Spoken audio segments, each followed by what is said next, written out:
Our next presentation is brought to us by one who, in a very real sense, is having something of a homecoming today. It is a pleasure to introduce to this audience Jean Maeroff, who served Rhode Island College as the first director of its news bureau in the early 1960s, and who has since gone on to national and even international recognition as the author of several books and articles in the field of education, most recently School and College Partnerships in Education, published under the auspices of the Carnegie Foundation for the Advancement of Teaching. He's received several awards for his writing, including one from the Education Writers Association. His activities are many and varied, including membership on the advisory board of the Institute for Educational Management at Harvard Graduate School of Education. Currently, he is education writer for the New York Times. We're delighted to welcome back Mr. Jean Maeroff. Jean?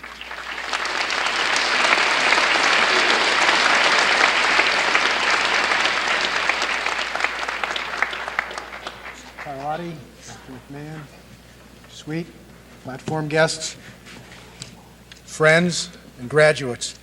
It's very nice to be here today, and now I know a little bit of how Rip Van Winkle felt. Because for me, just as it was for Rip, this month it's exactly 20 years since I left Rhode Island College, and I hope I wasn't sleeping all that time.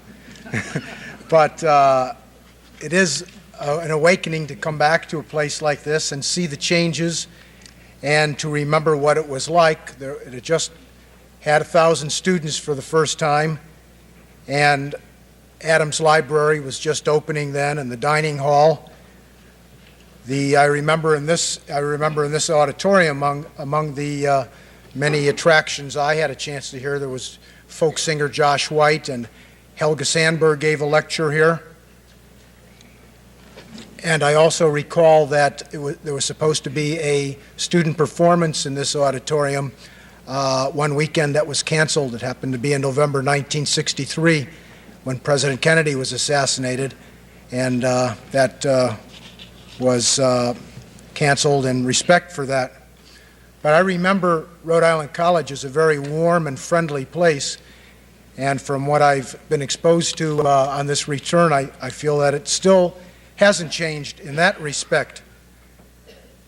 When I was at Rhode Island College, I probably held a dual capacity that maybe nobody else in the United States ever held. I indeed, as Dr. Sweet said, was the first news bureau director, and I was also varsity wrestling coach. And I don't think anybody ever had that combination of jobs any place I could think of. It was a time that Rhode Island College was just coming out of its tradition as exclusively a teacher's college, which most of you probably know was then known as Rice, Rhode Island College of Education. And if we'd been gathering for this commencement 25 years ago, every one of you graduates would be preparing to get your degree in education and preparing to go into the public schools as teachers. One of the changes, not only at this institution but all around the country, is reflected in the fact that about 20% of you, about 1 out of 5, has prepared to go into elementary and secondary school teaching. At institutions of higher education around the country, students have abandoned education as a major field of study, kind of the way that consumers fled from Tylenol just a few years ago. You've all heard the reasons for this, and I'm not about to belabor you with them. Suffice to say that education as a career no longer has a great deal of appeal, especially to the legions of women who had few other opportunities and were brainwashed into thinking they couldn't do much else and were conspired against by society Fortunately, that's changed a good deal. It's not unique to any profession to endure the vicissitudes of popularity and disfavor. Who would have thought just a few years ago, for example, that now there would be so many people who are majoring in accounting, journalism, engineering. These are fields that didn't have people just flocking to them a few years ago. Right now at Rhode Island College, from the statistics I've seen, there are just about as many who major in psychology as in elementary education. That's quite a change. But when people stop finding any appeal in elementary and secondary education as a field of interest, there's something very special for society to look at. And there are enormous consequences in the fact that it has passed out of favor. We're talking about the people who are going to educate the next generation, the people whose influence, as Henry Adams said, lasts for an eternity. The teachers in whose presence you spent your time in elementary and secondary school and right here at Rhode Island College help make it possible for you to reach the point in your life that you're celebrating today. Everybody of any age could think of teachers at various points who've had enormous influence on their lives. So I think that a discussion of the problems of the teaching profession is appropriate today, even if only a minority of you are planning to become teachers. After all, the problems of public school teaching should be a matter of concern to all citizens. And this is an especially important forum in which to address those problems, considering the tradition of Rhode Island College as a preeminent institution for preparing teachers. All of you, whether you're going to become teachers or not, as citizens, as parents, as taxpayers, are going to feel the effects of the schools.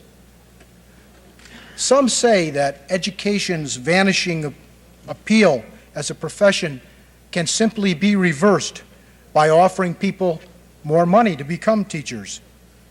And this is probably true if the money could be found to make sure that anyone who wants to become an elementary and secondary school teacher, any place, could be assured of starting at least $25,000 and know that during the course of his or her career that salary would double in real dollars. We don't do that. And it isn't about to happen, regardless of what you may hear. Teachers across the country begin at an average salary of less than $14,000 and may wind up at about $22,000, $23,000 a year after working their way up a scale that, except for union negotiated increases, cuts off before they ever reach middle age. I've met teachers in the state of New Hampshire who've been doing it for 15 years and still haven't reached $14,000. The unlikelihood of massive raises for teachers is underscored by the fact that it would take $20 billion just to boost the salary of every teacher in this country by $10,000 a year. And that says nothing about finding the money to keep those salaries rising after that. $20 billion is about the amount that we spend each year in this country on cigarettes and other tobacco products. But an increment of that sort is not going to be made available for the public schools. Maybe for B-1 bombers, maybe for MX missiles. That's why all of these reports on education that came out during the past year didn't bother trying to figure out where the money would come from to pay for these proposed changes. And without the money, many of the proposals are like pie in the sky, morsels so distant they can scarcely be seen, let alone tasted. Oh, there are small incentives, small moves that can be made to offer more financial incentive for prospective teachers. Governor Mario Cuomo in New York State this month proposed that fairly generous loans be made available for people who are majoring in education, and that those loans be forgiven after people go into teaching. Such states as Kentucky, Georgia, California, and Florida are moving in this direction. As attractive as these provisions may be, however, they do not address the basic issue of finding money to enrich salaries once teachers are on the job. So if institutions dedicated to educating teachers are no longer able to attract as many talented newcomers to a career in the classroom, what is to be done? I suggest that there are at least 4 basic changes that have to occur in the schools and in society generally in the absence of these monumental amounts of money. After all, nobody at any time ever became a teacher to get rich.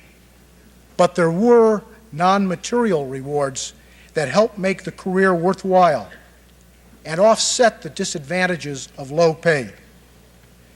There was dignity in teaching in elementary and secondary schools. Teachers were valued. Society respected them. Parents supported them. Pupils deferred to them. It felt good to be a teacher because the public recognized that what the teacher was doing was an underpinning of the community. No more, I'm sorry to tell you. School teaching is held in low esteem. Sometimes it's a wonder that those who work in the nation's classrooms don't have inferiority complexes. Many parents automatically side with their children in any dispute with the schools. And students, well, they know what counts. It's not knowledge and the wisdom that it breeds, not unless the result is enough money to buy all those goodies that are advertised on television. Society will get good students, more good students, to become teachers when it decides that teaching is a profession to be honored, and when this impression is conveyed to the young people who are growing up and choosing careers. Obviously, those of you who've chosen to be teachers felt something of this, but it has to be conveyed on a much larger scale. And bringing about this change will not be an easy matter. It requires a reorientation of values. Until it happens, though, it will be that much harder to attract into teaching more of the kind of people that every mother and father would like to have spending time in a classroom with their children. So number one, if we can't afford or are unwilling to pay proper salaries, is the need for a reorientation of societal values so that teachers are at least accorded some of the status that money can't buy. Number two, if talented people are to be willing to go into schoolrooms to earn a living, the working conditions have to improve. In too many schools, teaching has become downright unpleasant. Add this distastefulness to the low salary, and it's a wonder that some of you persevered long enough to become teachers. Too often, principals and supervisors treat teachers like lackeys. Mary Futrell, the president of the National Education Association, says that, quote, "You must realize the need for teacher involvement in helping shape not only the minds of their students, but in helping to provide the format in which that shaping and molding will take place," unquote. Good working conditions demand that teachers have a say in the planning of the curriculum and in everything that takes place in the school. For all too many teachers, the circumstances of working in a public school are demoralizing, depressing, and even dangerous. Why, for example, should anyone put his or her personal safety on the line to make a living when it isn't even part of the job description, at least for someone who's becoming a firefighter or a police officer. Life-threatening situations are part of the bargain. There are 5,200 incidents against teachers committed each month in the nation's public schools, according to a report from the federal government's National Institute of Education. Of course, this does not include 282,000 incidents against students each month in these same schools. Once there was at least the virtual assurance of lifetime employment to make it worth the hassle. More than one child of the Depression felt that security was reason enough to become a school teacher.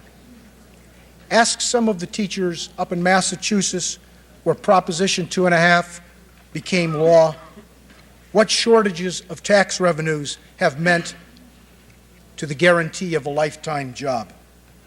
Maybe in these times of retrenchment and declining enrollment, it's no longer feasible to offer the promise of lifetime employment, but it should be possible at least to offer the amenities that make the working place more pleasant and a little less isolated for a teacher. An article in the January issue of the Phi Delta Kappan, an important journal devoted to elementary and secondary education, describes the effects of teacher isolation. Teachers responding to a survey noted that they had little or no opportunity to observe other teachers at work. They had no basis of comparison, in other words, to know how other teachers were doing the same things that they were trying to do. Why do principals not do more to break down this isolation?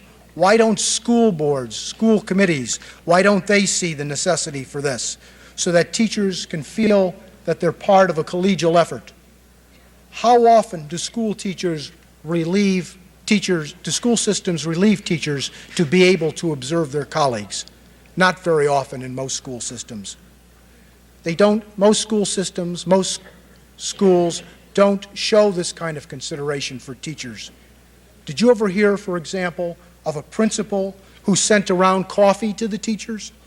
After all, here's a person barely able to find enough time to go to the bathroom, a person who gets very little relief and comfort. It wouldn't be a very big deal in the whole scheme of things for the principal to send around a coffee wagon to dispense a cup to each teacher every morning and afternoon. But that's a heretical notion, and that will never happen. The third area in which there ought to be change to make teaching more attractive and to help teachers be better at their jobs, regardless of what's done about salaries, is in the schools of education. Mary Thorpe, whose name is known here and was once a very important person here, bristled whenever she heard anybody speak of teacher training. Training is for circus seals, she said. Education is for future teachers. Well, the observation still applies. Courses that educate ought to be the core of the preparatory experience at all teacher preparatory institutions. Methods courses have a place, but people who become teachers should not have to suffer through the worst of the methods courses, the kind that stifle interest and pose little intellectual challenge. A good deal of reassessment is needed in the way that teachers are educated for their work in this country. What the public wants more than anything, and what those who are preparing to be teachers deserve, is an education in which the content of all courses is substantial. I can't offer you a full prescription for remedying what ails schools of education, but as one observer who makes his living describing what takes place in the classrooms of this country, I can note that some of the teachers, and in turn their students, would be better off if teacher education were improved. A better course of study that leads to an improved finished product could help attract more of the kind of people into teaching who might be there otherwise. Finally, the classroom teacher could benefit from more professionalization. Those who do the job best should be recognized and afforded the opportunity to make contributions beyond the confines of their classrooms. They should not have to become principals and supervisors to do this.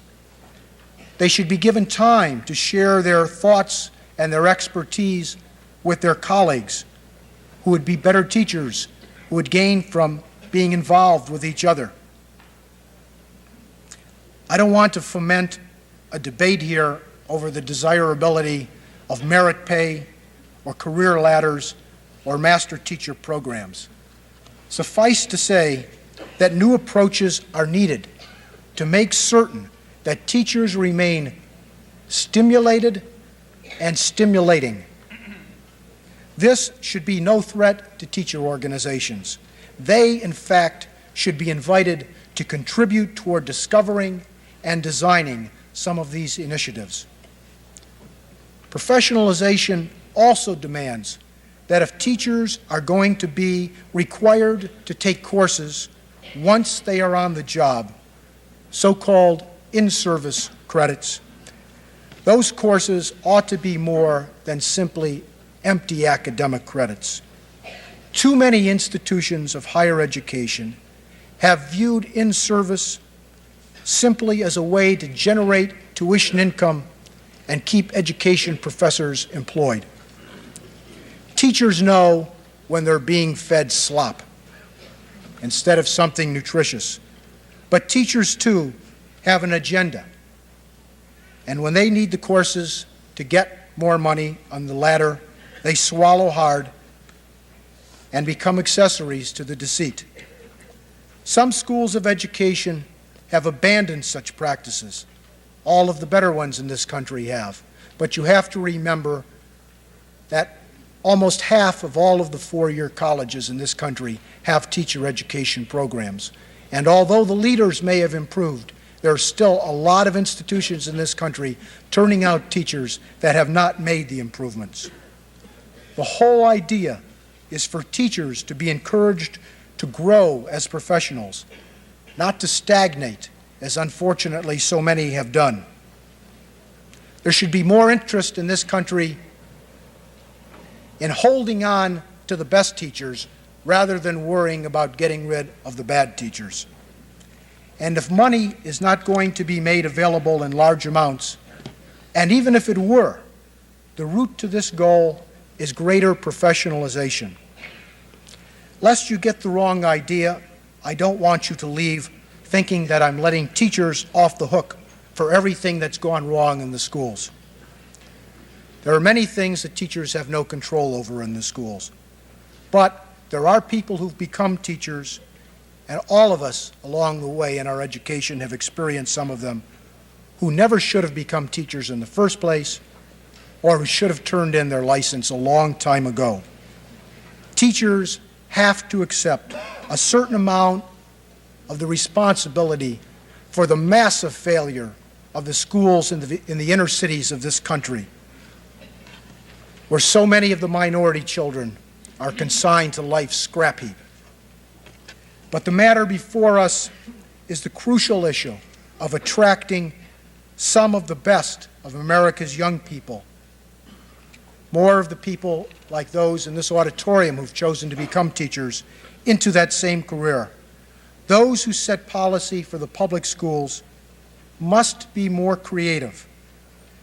They must explore other avenues if the road to increased salaries is closed or barely open. All of us have a stake in the outcome of this venture. Thank you very much.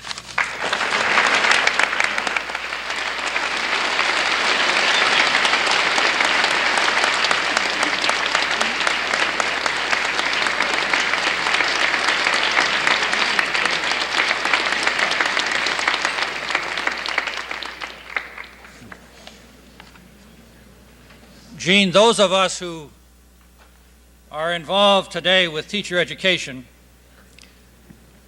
I think on the basis of what we have just heard, are absolutely convinced that the best possible preparation for the reform effort is a career as a wrestling coach at Rhode Island College. There's no doubt that the problems of teacher education and the problems of education are calling upon this nation to engage in a mighty wrestling match with their souls. And I am grateful to you for sharing with us the fruits of your wrestlings on this subject, for they are full of wisdom, and they are a challenge to those of you who are graduating today and to those of us who are remaining here. For every one of us in this auditorium has a responsibility for making the effort, at least making the effort, to cope with the challenges that are confronting our nation's schools that have been so forcefully brought to our attention by some 20 different national reports. Gene, we are grateful to you indeed for highlighting our opportunities and the demands that are upon us in this year of 1984. Thank you.